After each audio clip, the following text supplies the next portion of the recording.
इस वक़्त मैं अपनी चुनावी यात्रा में सवाई माधोपुर में मौजूद हूँ और मेरे साथ मौजूदा विधायक दानिश अबरार मौजूद हैं, जो काफ़ी इस क्षेत्र में जाना-पहचाना नाम है। उनके पिता अबरार अहमद काफ़ी बड़े कांग्रेसी नेता रहे और फ़िलहाल वो विधायक हैं और गांधी परिवार से भी खासी नज़दीकी उनकी है और चर्चित नाम इस इलाके में रहे हैं। उनसे जानने की कोशिश करेंगे कि क्या फ़िलहाल दोबारा वो चुनाव लड़ रहे हैं इस विधानसभा सीट से, क्या उनकी तैयारियाँ हैं और क्या उनके मुद्दे वो जनता के बीच लेकर जा रहे हैं और क्या चैलेंजेस, क्योंकि ये एक तरह से बड़ी हॉट सीट हो गई है, खासतौर पर जब जब से बीजेपी ने अपने सांसद किरोड़ीलाल मीणा को यहाँ से कॉन्टेस्ट में उतारा है। तो जानने की कोशिश करते हैं, सीधा दानिश का ही रुख करते हैं।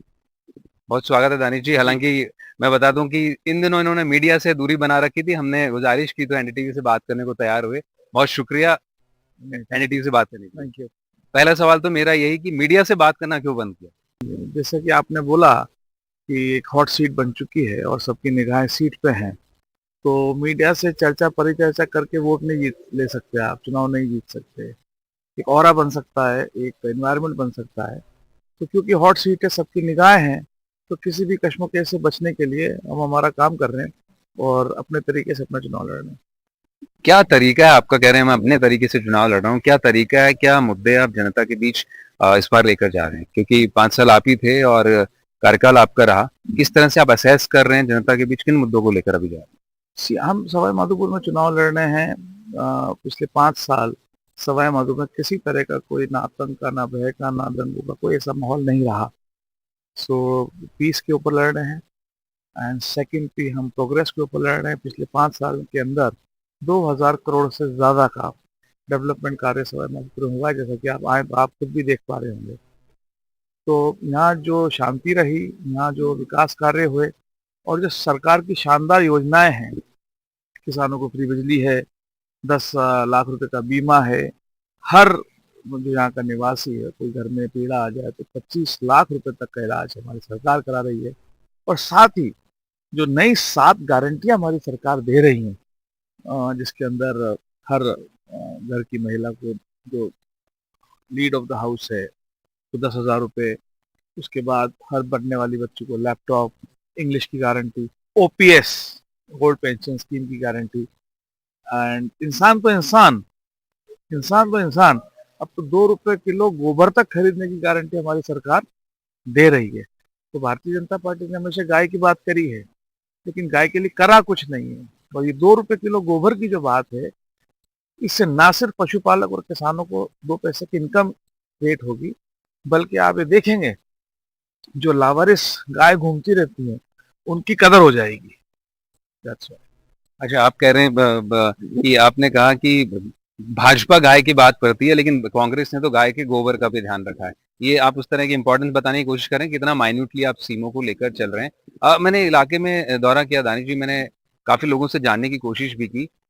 योजनाएं आपकी बहुत अच्छी हैं, काफी जगहों पे, दूसरी जगहों पर भी सराहा गया, कई तरह के इंडिपेंडेंट स्टडीज भी इसको लेकर हुई। ओपीएस का आप जिक्र कर रहे हैं, अपने उज्ज्वला स्कीम का जिक्र कर रहे हैं और कई तरह की पेंशन स्कीम्स भी लॉन्च की गई और अब तो 7 गारंटी के जरिए आप चुनाव में।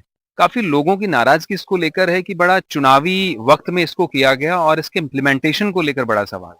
It is utter nonsense. कौन से चुनावी वक्त में क्या गया? आज आप बताइए, जो 2000 यूनिट किसान को बिजली फ्री है, इस स्कीम को तो 8-9 बजट सत्र में किया गया था। पूरा लिटरली साल ही हो गया है।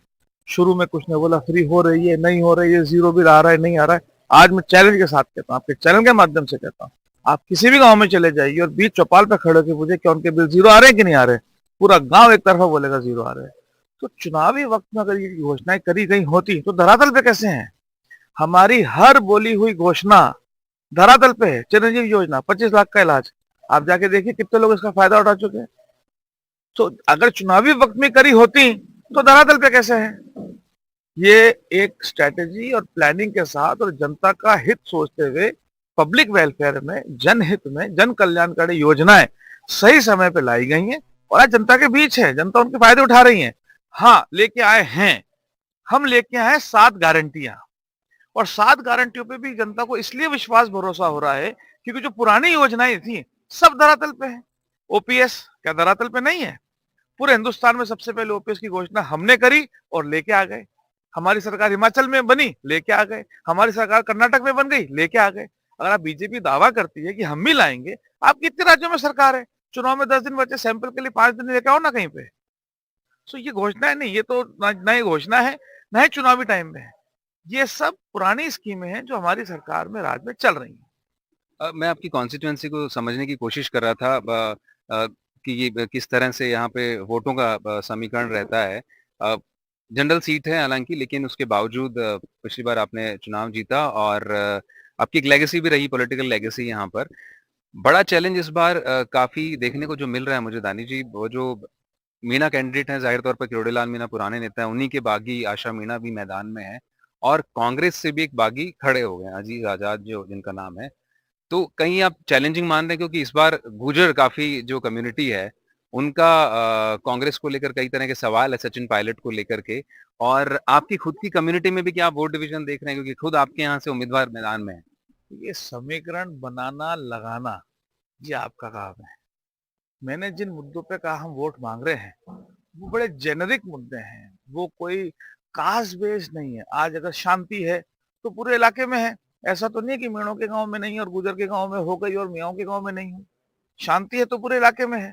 हम चुनाव विकास की बात पर लड़ रहे हैं, वैसा तो नहीं विकास तो एक गांव में हुआ दूसरे में नहीं हुआ। 2000 करोड़ का विकास मेरी विधानसभा क्षेत्र का कोई भी ऐसा गांव नहीं बचा जब विकास कार्य करोड़ों रुपए के ना हुए हो।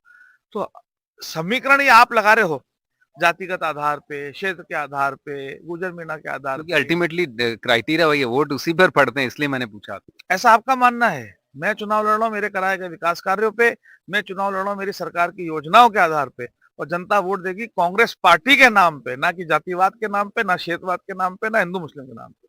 ठीक है, आपने कहा कि जाति बड़ा मुद्दा नहीं है, हालांकि मैं पूर्वी राजस्थान घूम रहा हूँ, खासा तौर पर इस इलाके में कहीं ना कहीं जाति, कुछ लोग तो कहे हैं जनतंत्र नहीं जाति तंत्र है इस पूरे इलाके में। ये खैर दूसरी बात मैं ये जानने की कोशिश कर रहा था आपसे, आपने कहा कि मैं सिर्फ कांग्रेस पार्टी को स्कीम्स के जरिए वोट देना चाहेंगे लोग।